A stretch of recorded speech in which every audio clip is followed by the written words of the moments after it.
read all the newspaper stories about me. Australia's most and you've heard the word on the street about me. Do I look like Mother Teresa to you? And you've got a picture in your head of what bloody Chopper Reed's like. Keith seems to have done himself a mischief. We're sitting here at this bar, all very nice and cosy, and I'm a bit of a bloody letdown to you.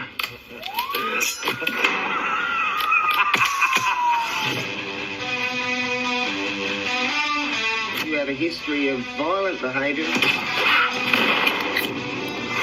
Used to be bloody Chopper Reed.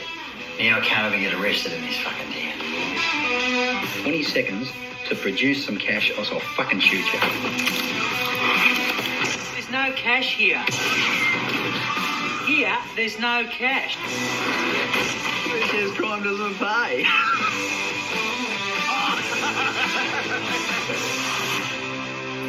You've given up crime, eh? You're fucking sick, Reed. You're insane. Beethoven had his critics too, Keith. See if you can name 3 of them.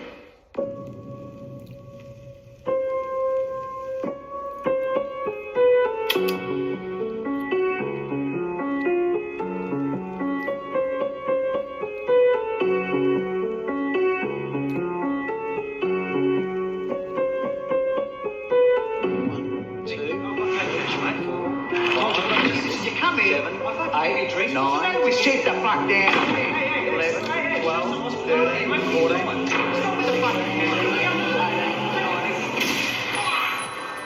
Oh, give me land, lots of land. Hello again and welcome back to Dave's Movie Diary.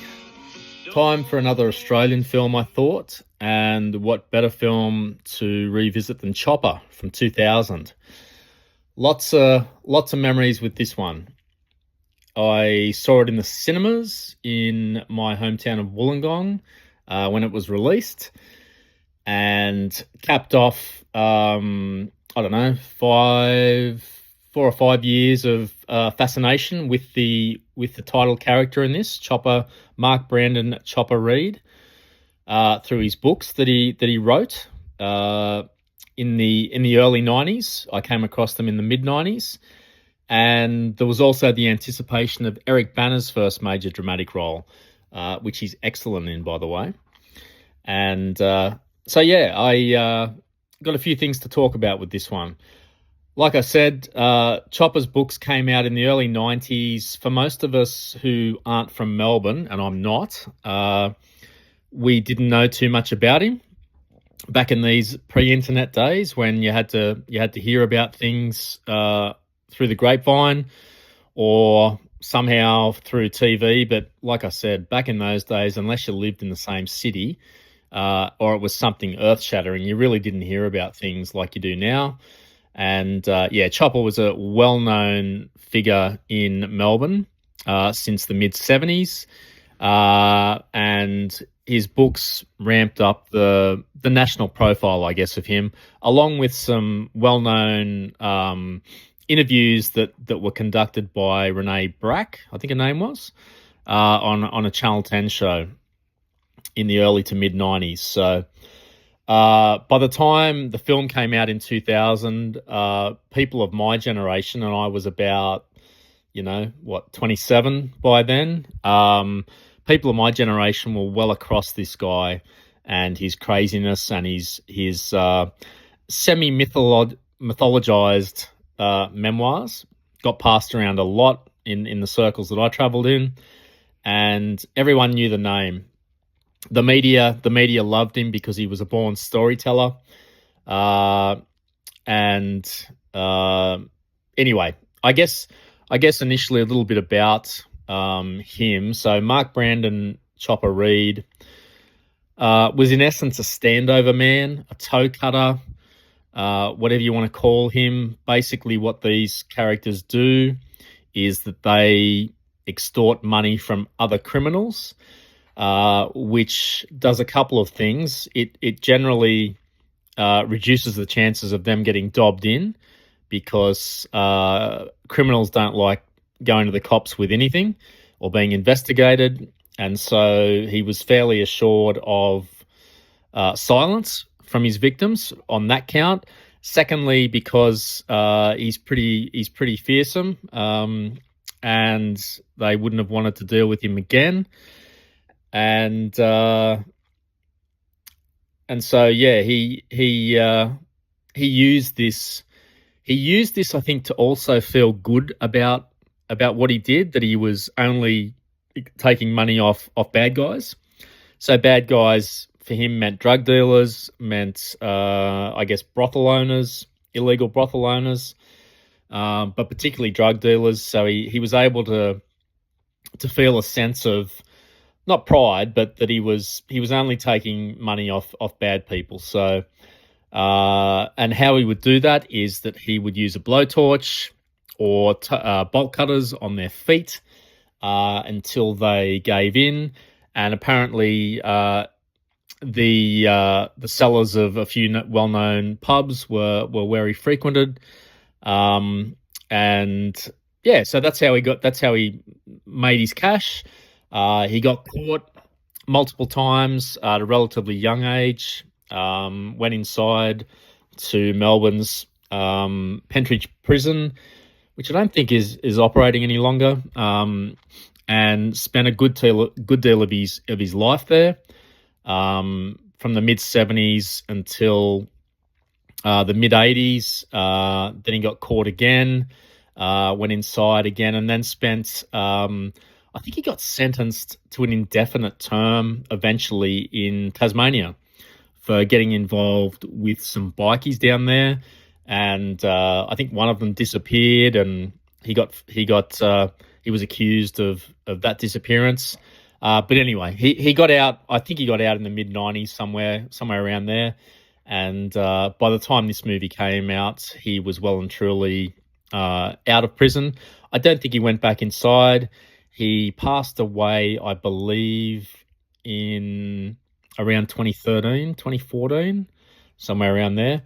And I think he was just under 60 years of age. So he led an interesting life for sure. He led a very tough life in that his father, by all accounts, was heavily traumatized from his wartime experiences. I think in the Korean War, and came back pretty shaken up by that. Always kept a weapon close by. And I think his mother had some issues too, maybe some mental issues. And so he was raised in pretty difficult circumstances, was out on the street a lot. He's a big fella, so he learned how to fight pretty quickly.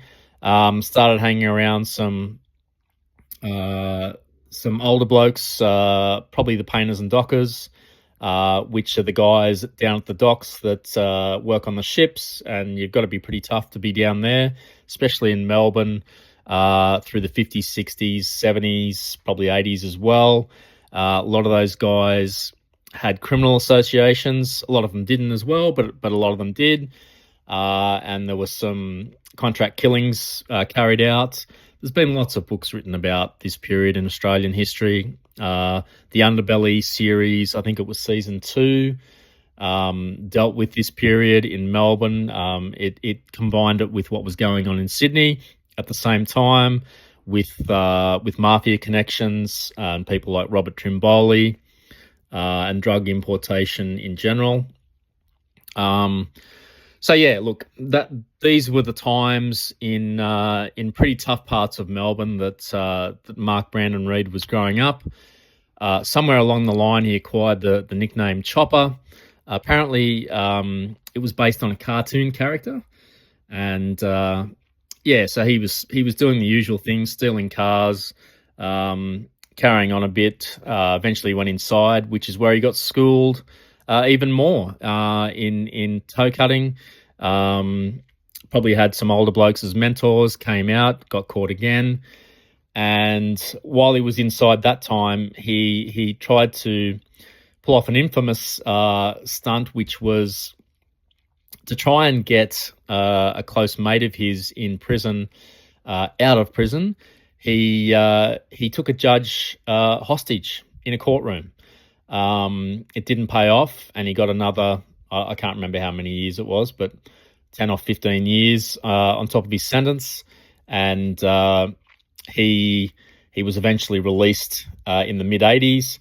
But during his stint within Pentridge, he participated and led, I think, if you believe him, what was called the Overcoat Gang. And these guys, as the name suggests, got around in big overcoats, which allowed them to stash all variety of weapons and carry on wars against other guys. It seems like, if you believe Chopper, and the movie sort of talks about this too, a lot of it was done for boredom or just to prove yourself, or I'm not sure. I mean, these guys are wired differently, right?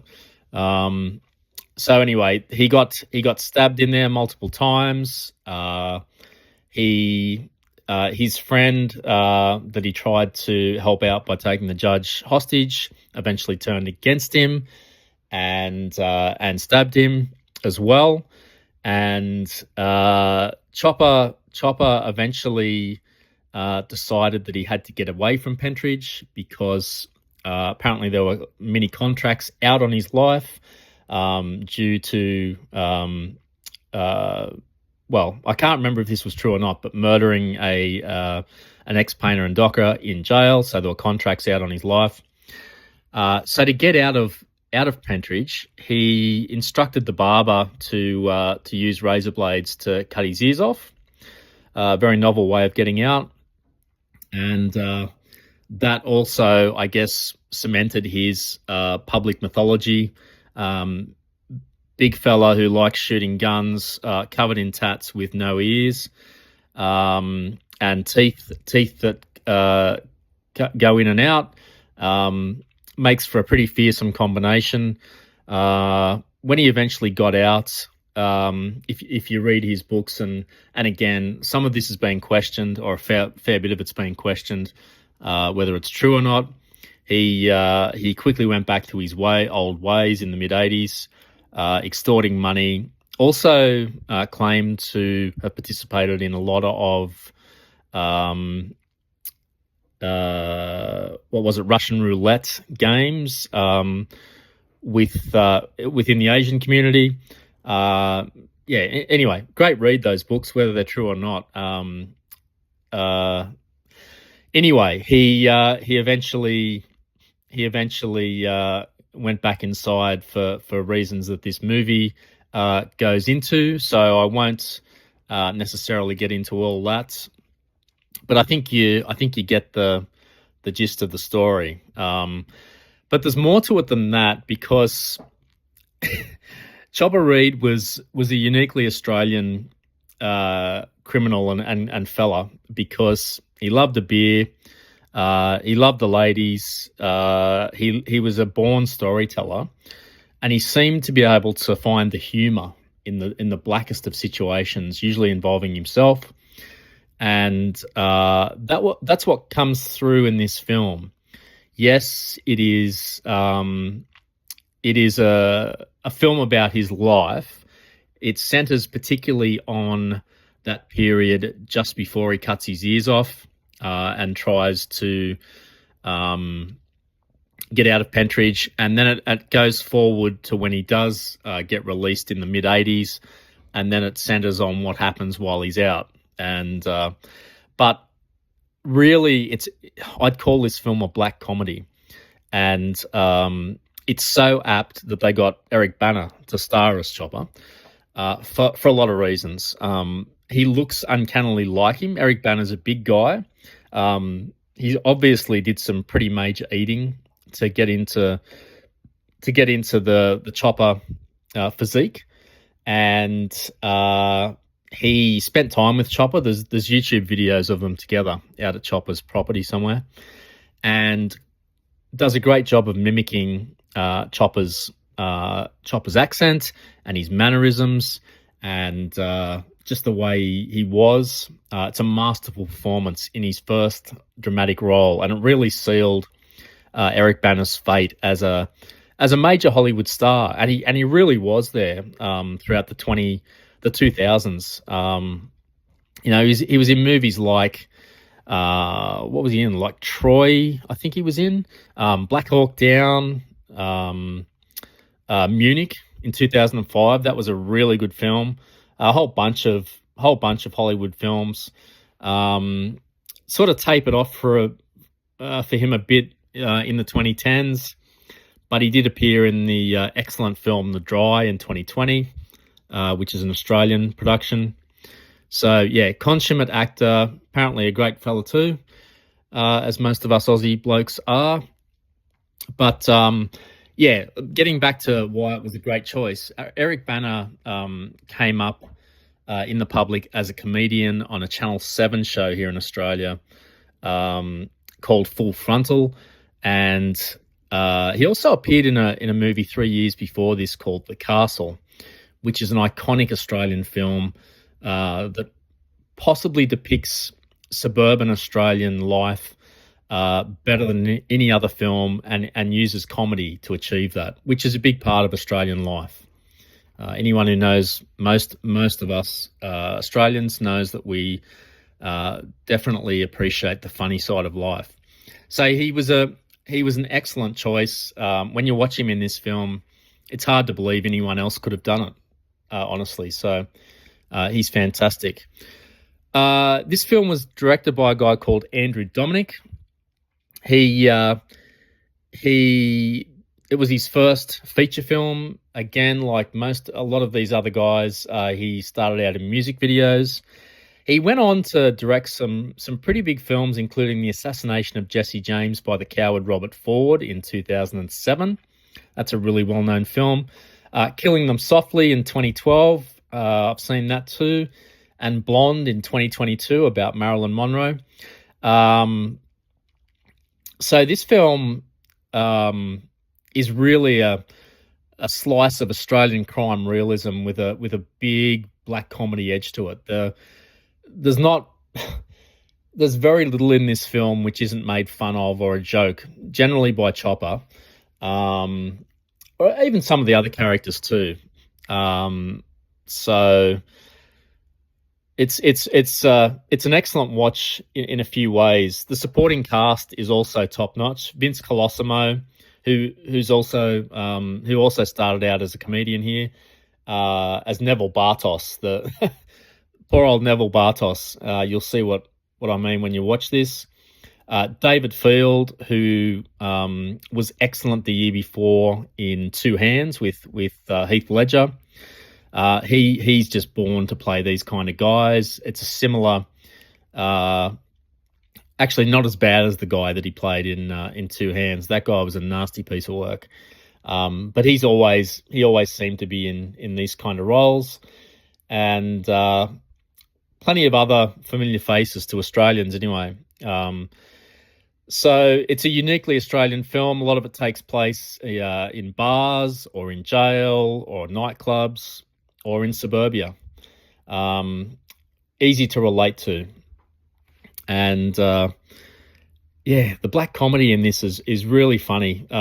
If you're a bit twisted like I am, the scenes there of Chopper doing things to people and then saying, "Oh, you all right, mate? Sorry," and helping them up, and talking to his old mate who stabbed him, tried to have him killed, and then sitting there in his living room with the guy and saying g'day to his kids in a really friendly way, like your uncle would. It was there in the trailer. So yeah, it's it's a black comedy with extreme violence, and you should know that going in. There's no doubt about it. There's some really full-on stuff in here. There's also some violence against a couple of women, which isn't great, of course. No one's condoning it. The film certainly isn't. It's just showing you the complete picture of what would happen back then, and in the circles that Chopper travelled in. There are some other things to point out. I really noted on the rewatch that the film is filmed in really dour, beige kind of tones to sort of really unglamorize the subject. which works really well, especially in the jail scenes. It's nearly like a bluish kind of tint is applied to the camera, so you get a dreary sort of a cold, hard setting. I mean, it's H Division in Pentridge, which was the place they put all the people they figured were couldn't be redeemed, and they just let them go at each other basically. But even when Chopper's out cruising around in Melbourne, there's very little bright tones to this film, and that's obviously done intentionally. My memories from the rewatch, I've always had good feelings about this film, and it was pumped up at the time in 2000 leading up to it. Like I said at the top, there was a lot of interest around because by then Chopper's profile had gone through the roof. He actually used to go on speaking tours around pubs and clubs here in Australia with a couple of other scallywags. One was Mark Jackson, Jacko, the VFL, AFL player. And the other one was Roger Rogerson, the fallen cop, who was a pretty bad guy, actually. And there's other books and films out about him as well. So anyway, the trio of those guys would have been an interesting and entertaining night out. So yeah, when it came out, I was keen to see it. I saw it. I can vividly remember seeing it with a couple of work colleagues at the time who came down from Sydney and watched it with me. They didn't know the story at all, so they were completely blown away and just, thought it was an incredible picture, which it is. I kind of knew what was going on and could sort of predict what was happening. I thought that made it a richer experience, actually. Knowing what happens in the nightclub Bojangles there in Melbourne in particular, and knowing some of the nuances of what was unsaid for the characters in the story. So I watched it a couple of other times after it came out, and it didn't fade at all, this film. So I probably hadn't seen this film for 15 years maybe. And it still stood up really well. It's got a great running time of around 90 minutes, which I'm really a fan of for films like this that can get in, get out, do the story. I did think it would have been interesting if this film hadn't have been made. If a film had been made sort of focusing on his life as a whole, not just little segments of it. It is a fascinating life. I would have been interested to see more of his younger years as to how he came to be the way he was. Maybe he wasn't comfortable with sharing that at the time. Not sure. He certainly goes into it in his books. But yeah, that would have been an interesting thing. I'm always kind of interested in how these characters come to be the way they are, and not just criminals, but yeah, people from all walks of life. It's something I'm finding more and more as I get older. Whenever I used to read biographies or autobiographies, I used to kind of just want to get through the early stuff to get into the part of the life that I knew about and really dig in and explore that. It's interesting, isn't it? Now that I'm older, I'm really more interested in where they come from and their childhood or teen years, and see how they transform into the person that's obviously famous enough to have a biography written about them. So, yeah, but anyway, I don't think that'll happen now. This film is so good and so iconic, especially here in Australia, that I couldn't picture another film being made about Chopper Read. So yeah, I guess I've summed it up. I think I've warned you appropriately about some of the things you might see and hear. But oddly enough, it is all done with tongue in cheek. Interestingly enough, you kind of have to watch it to understand what I'm talking about. A couple of things on the rewatch, though. It was less about his prison life than I recalled. More of it takes place on the outside. Yeah, I seem to have remembered it the other way around somehow. Maybe it made more of an impact on me the first time. It starts off with him in prison with some pretty funky things happening, and maybe that's what's imprinted on my mind before this most recent rewatch. But in saying that, I was happy actually that the balance is that way. That it seemed to be more about his life on the outside, because I think personally I can relate more to that period in the mid '80s. So I guess some of the fashions and some of the lingo and just the times kind of took me back there for a minute when I was 13, 14, 15. So yeah, some nostalgia there as well, which probably doesn't get talked about much with a film like this. Yeah, worth checking out. It's on HBO Max at the moment and has been for some time. I'm not aware of anywhere else you can watch it. So yeah, if you've got that, or you're interested in uniquely Australian characters and seeing what it was like in that crowd at the time, I can heartily recommend this one to you. All right, that's it. Chopper from 2000. Check it out if you like. And thanks as always for listening. See you next time.